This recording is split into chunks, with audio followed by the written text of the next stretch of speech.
परतीच्या पावसाने बागलाणमधील शेती उद्ध्वस्त, शेतकऱ्यांचा आक्रोश।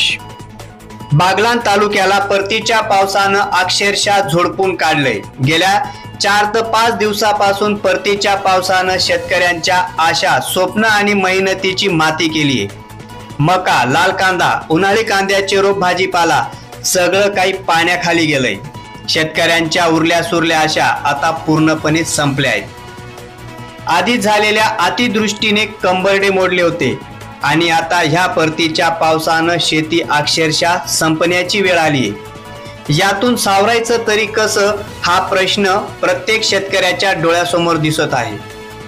मागील अतिवृष्टीचे पंचनामे झाले, पण भरघोस मदतीचे आश्वासन देऊनही शासनाने केवळ तुटपुंजी मदतच केली। आता या नव्या आपत्तीत शिल्लक पिकांची नामोनिशाण उरलेले नाही।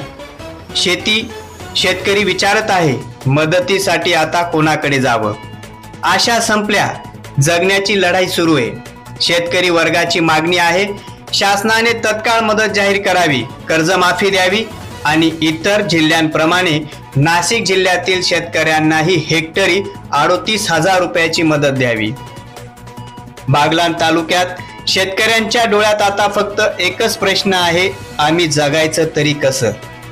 प्रखर न्यूज साठी भगवान पवारसह भैयासाहेब माळी, सटाणा।